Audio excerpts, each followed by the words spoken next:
Hello, Shri Swami Samarth. कसे आहेत तुम्ही सगळे? मस्त आहेत ना? मस्तच राहतात. चला, माझ्या नवीन एका व्हिडिओमध्ये तुमचं सगळ्यांचं मनापासून स्वागत आहे. तर हा व्हिडिओ ना मी थोडा शूट केलेला आहे आणि कोणत्या दिवशीचा कधीचा व्हिडिओ आहे माझ्या पण लक्षात नाही आहे. तरी पण मी तुम्हाला सांगते की जे पातीलं तुम्हाला दाखवले तर ते मी बाजारात घेतले होते शुक्रवारी. एका बाजारात एक पातीलं, दुसऱ्या बाजारात एक पातीलं आणि तिसऱ्या बाजारामध्ये शेवगा. असं प्रत्येक बाजारामध्ये एक वस्तू घ्यायला चालू आहे. पैसे असले ना माणसाचा हात काही राहत नाही, काहीतरी घ्यावंच वाटतं. तर तसंच आमचं पण चालू आहे घ्यायला. कारण पातेले पण खूप दिवसापासून घ्यायचं चालू होतं, पण ते घेणं काही होत नव्हतं. पण एक पातेलं होतं तर ते जरा बुडाला आम्हाला पातळ लागलं होतं. त्यामुळे आता दुसरे 2 पातेले घेतलेत. बऱ्यापैकी भेटले, म्हणजे चांगले भेटले आमच्या पैशाच्या मानानं आम्हाला. तर इथे बघा, सकाळी माझा घरा होता खूप सारा. रेणुका आली तेव्हा किलोभर रवा आणला होता, तर ते तसंच घरात होता. आणि आता एकतर पावसाळा चालू झाला आहे, म्हणजेच पाऊस पडायला चालू झाला आहे. अजून पण पावसाळा लागलेला नाही आहे, पण पाऊस पडायला चालू आहे. आणि पाऊस पडायला चालू झाल्यानंतर घरी आता आळ्या पाहायला चालू करतात. त्यामुळे मग पूर्ण जो गरा होता तर तो म्हणलं 2-3 वेळेस चाळून घेतला आणि भाजून ठेवला तर त्याला आळ्या होत नाहीत. त्यामुळे तर इथे बघा, तुम्ही म्हणत असेल की मिक्सर असं पलटे करून का बरं चपातीचे तुकडे काढता येत नाही. चपात्या खूप साऱ्या उरल्या होत्या, तर त्याचे आता बारीक तुकडे बनवायला चालू आहे. म्हणजे पोहे केल्यासारखे जर तुकडे केले ना खूप छान लागतात सकाळी नाश्त्याला वगैरे. तर त्यामुळे मग मिक्सरमधून काढून घेते. आणि हे जे भांडं आहे ना जरा क्रॉस बसले आमच्याकडून, त्यामुळे ते निघतच नाही आहे त्यातून. मग मला तसंच काढावं लागलं, कारण 4 दिवस झाला असते भांडं अडकून बसलं आहे. आता जेव्हा दारावर कोणी येईल तर तेव्हा त्यांच्याकडून काढून घ्यावं लागेल. 4 दिवस झालं तसं त्याची. तरी पण आता हे तुकडे वगैरे काढून घेतले तसंच. आणि आता तुकडे बनवले, खाल्ले सगळ्यांनी. आणि नंतर मण्याच्या जेवणाचा टाईम झाला आहे. इथं मण्या बघा आमचा, आपण त्याच्याकडे जावं लागतं पण तू येत नाही. त्याला किती बी जरी भूक लागली तर तू येत नाही. शिवानीच पुढे सरकली आणि त्याला चारायला सुरुवात केली. असं चारावं लागतं तिला हातानं, तर ती स्वतःचा चपाती खात नाही. सवयच आम्ही एवढी बेकार लावली त्याला. हा जो व्हिडिओ आहे तर दुसऱ्या दिवशीचा गुरुवारचा व्हिडिओ आहे हा. गुरुवार होता. गुरुवारी आता जास्त करून मी शूट काही करत नाही, थोडंफारच दाखवते. कारण खूप व्हिडिओ गुरुवारचे झालेत, त्यामुळे मी काही दाखवत नाही. आता थोडं आरती वगैरे केल्याच्यानंतर पूजा वगैरे मांडलेली वगैरे दाखवत तसं.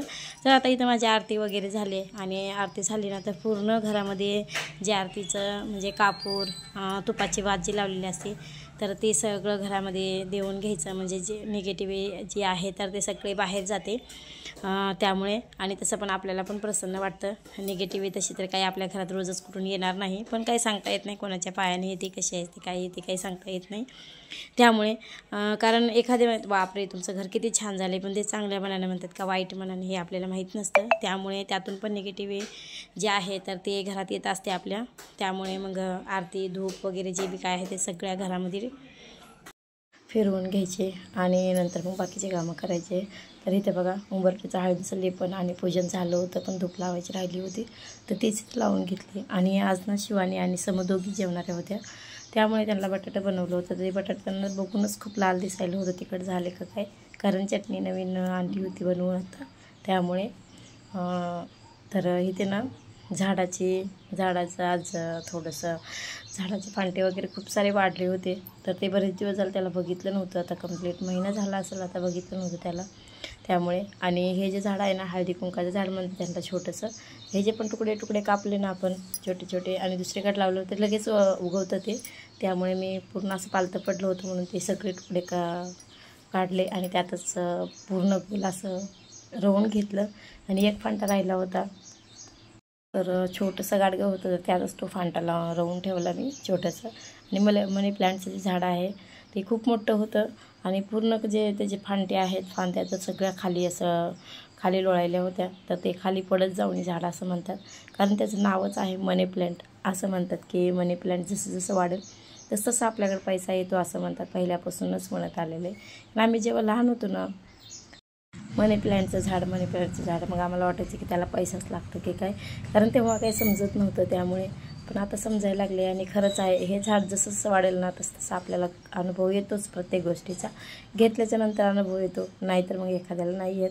तर मला तर अनुभव आला आहे, त्यामुळे मी सांगते तुम्हाला की जेव्हाही झाड लावलं होतं ना तेव्हा कसलंच वाढत नव्हतं, कारण तेव्हा पैसा पण एवढा येत नव्हता. आता येतोय तर आता झाड वाढायला लागतं. त्यामुळे मी जास्त करून त्या झाडाची देखरेख करते आणि झाडाचे फांटे खाली पडू द्यायचे नाहीत कधी पालते. जसे वरी जातील ना तसं आपण पण वरी जातो असं म्हणतात त्या झाडाच्या बाबतीत. तसं काय शास्त्र आहे नाही माहीत नाही, पण म्हणतात असं सगळेजण. तरीही ते आता ना भज्याची आमटी बनवायची होती, मला भजी करायची होती आणि नंतर आमटी करायची होती. त्यात ते भजी टाकायचे होते, पण नंतर फ्रीजमध्ये गवारीची शेंग ऑलरेडी तोडलेली वगैरे ठेवली होती, त्यामुळे मग फक्त इथं भजीच केले आणि गवारीची शेंग केली होती मोकळी. कारण माझा सोमवार होता त्या दिवशी, त्यामुळे तर हा व्हिडिओ सोमवारचा आहे. तर इथं गवारीच्या शेंगासाठी वाटण बनवायला चालू आहे, कारण मिक्सर बंद पडलं आहे आमचं त्यामुळे. आणि तसं पण पहिले काय मिक्सर वगैरे काही नव्हते, असंच वाटावं लागत होतं. आणि असं वाटलेल्या भाजीची चव आणि मिक्सरवर वाटलेल्या भाजीची चव खूप बदल लागतो दोन्हीमध्ये. हाताने वाटलेलंच कधी बी चांगलं, कारण आता जमाना खूप बदलला आहे. जे बी काही महागटलं होतं ते सगळं आता पुढे यायला लागले. कारण मिक्सर असूनसुद्धा बघा, आपण बरेच मोबाईलमध्ये टी व्हीमध्ये बघतो की वरवंट्याचा वापर करतात आता. खरं तर वरवंटा झालं, खलबत्ता झालं, त्यातच वाटून आता भाज्या बनवतात. थोडंफार लसूण वगैरे काही वाटत कोणतं बघा, वरवंट्यावरच पूर्ण मसाला तयार करतात आणि नंतर भाजी करतात. कारण त्याची चव खूप बदल लागते, म्हणजे छान लागते त्याची चव त्यामुळे. आणि आता बघा, प्रत्येक घरोघरी गॅस आहे, तरी हाऊस म्हणून चूल पेटून चुलीवर स्वयंपाक करतात बरेच जण, आवड म्हणून. कारण चुलीवरचा स्वयंपाक खूप छान लागतो, चुलीवर स्वयंपाक खूप छान लागतो म्हणून. आणि आहे बी ते पहिल्यापासूनच चालत आले चुलीवर स्वयंपाक, ऐकत नाही किती बी नाही म्हणलं तरी बी तो स्वयंपाक वेगळाच लागतो. तर असो, आता जाऊ द्या. जे जुनं ते सोनं म्हणतात ते काही खोटं नाही आहे, जुनंच सोनं जुनं आहे ते पुढे यायला लागले आता. तर इथं ना माझे भजी बनवायला चालू आहे. आमटी बनवायची होती पण ती कॅन्सल केली आणि गवारीची शेंग बनवली. आणि इथं बघा, भज्याचं पीठ जेवढं आपण हातानं म्हणजे असं एक साईडनं फिरून आपण ढोकळ्याला जसं करतो तसं केलं ना, तर एक तर त्या पिठाचा कलर पण चेंज होतो आणि पीठ जे आहे ते एकदम सुटसुटीत होतं. त्यामुळे मग आपली भजी छान होतात. आणि एक मेन म्हणलं तर तेल पण जास्त पीत नाही. तेल नाही तर एखादी भजी बघा किती तेल होतात, मग ते खायला नको वाटतं, सगळं हातालाच तेल लागतं आपल्या. तर ह्याच्यात थोडंसं तेल राहिलं नव्हतं माझं. आणि इकडे गवारी शेंग बनवायला चालू आहे. जे वाटण बनवलं होतं मी, लसूण, 2-3 मिरच्या आणि खोबरं, ह्या 4 आयटम मी वाटल्या होत्या. नंतर त्याच फोडणीमध्ये टाकल्या आणि त्यामध्ये आता लाल तिखट, मी जो खडा मसाला वाटला होता, खडा मसाला म्हणजे काय, धने, जिरे आणि 2-3 मिरच्या होत्या, तर त्याच मी वाटून घेतले. कारण तेच आता प्रत्येक भाजीला मसाला वापरते मी, म्हणजे धने पावडर म्हणून वापर करते त्याचा. तर इथे बघा, गवारी शेंग ऑलरेडी आपली तयार झाली आणि इकडे माझी भजी बनवायला चालू आहे. कारण भजीला काही जास्त गॅस मोठा नव्हता, छोटाच गॅस होता, मंद गॅसवर चालू होते करायला. आणि नंतर मग मी गवारीमध्ये जे भज्याचं पाणी उरलं होतं ते पाणी टाकून घेतलं. त्यातलं जास्त शेंगदाण्याच्या कुटाचा वापर केला नाही मी, उगं थोडासा असावं म्हणून थोडासा वापर केला होता. तर पूर्ण भाजी मी अशीच बनवली होती बिना शेंगदाण्याच्या कुटाची. कारण बेसनाच्या पाण्याने ना भाजी घट्ट होत झाली होती त्यामुळे. तर इथे आता मला गोड पदार्थ काहीतरी लागतो उपवास असल्यावर, त्यामुळे मग शाही तुकडा बनवायला चालू आहे. कारण ब्रेड आणला होता आणि त्याच ब्रेडमध्ये ना कस्टर्ड पावडर टाकून घेतलं आणि दूध गरम करायला ठेवलं. आणि 10 मिनिटानं ना त्यात ते कस्टर्ड पावडरचं जे मी तयार केलं होतं दूध टाकून थंड, तर ते त्यात टाकून घेतलं. ते थोडंसं ठेवलं ना तर लगेच आटून जातं. आणि मग त्यामध्ये ब्रेडचे 4-4 भाग करून तूप टाकून भाजून घ्यायचं आणि किंवा तळून घेतलं तरी चालतं. आणि त्यात आम्ही फ्रूट्स वगैरे टाकून घेतले त्यामध्ये, म्हणजे ड्रायफ्रूट टाकून घेतले चुरा करून. आणि नंतर तिकडं मी तूप टाकून भाजायला चालू आहे तव्यावर, कारण चपात्या केल्या आणि त्याच तव्यावर भाजून घेते. आता दुसरं भांडं कुठं भरवत बसावं, त्यासाठी मी भांड्याची बचत करण्यासाठी तसं करते. तर इथे बघा, चटणी आता वाटून आणली, त्याच चटणी सगळं काम वगैरे झालं, आत्ताच स्वयंपाक वगैरे झाला आहे. आता स्वामींना नैवेद्य दाखवायचा आहे. आज स्वामींना फळं वगैरे काहीच नव्हते आज. तर मोबाईलचा आवाज मोठा आहे, टी व्ही चालना गेले, आज टी व्ही बंद आहे, त्याच्यामुळे मोबाईलवर मालिका लावली आहे, श्रीकृष्णाची मालिका लावली आहे, त्यामुळे मग ह्यातच आवाज येतो आहे. तर आज फळं वगैरे काहीच नव्हते, त्यामुळे आज साधी सिंपलच पूजा अशी मांडली स्वामींची. तर आता ना चटणी समोरचा घरून मागून आणली होती, कारण आमची चटणी पूर्ण संपली होती, काहीच नव्हती आता भाजी करायला.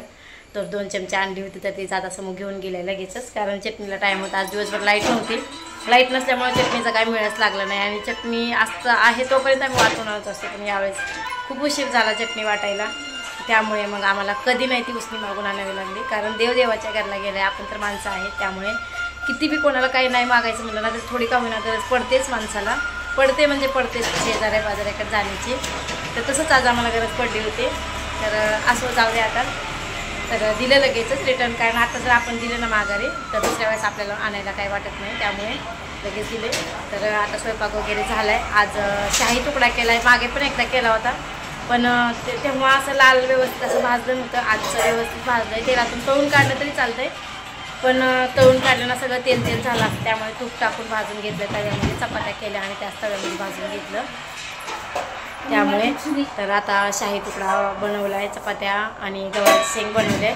भज्याची आमटी बनवायची होती, पण गवारी फ्रीजमध्ये निघली तोडलेली, त्यामुळे मग भज्याची आमटी करायची कॅन्सल केली आणि गवारी शेंग केली. 2-2 भाज्या जर करायचं म्हटलं तर काऊन जेवायला पण कोण मी आणि कापूस भाजी करत, पोरी तर एवढं काही खात नाही, त्यामुळे तर असो. चला आता मी देवाला नैवेद्य वगैरे दाखवते आणि नंतर मग व्हिडिओचा एंड करते. तर चला मग जेवणाचं वगैरे पोरीने सगळं घेऊन गेले तिकडं, आता फक्त स्वामींना नैवेद्य दाखवते.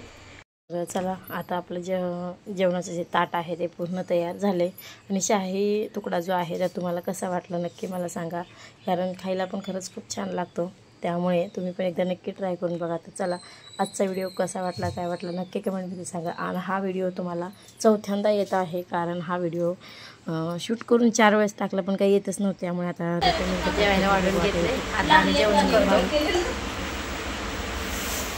करतो आता. चला मग आता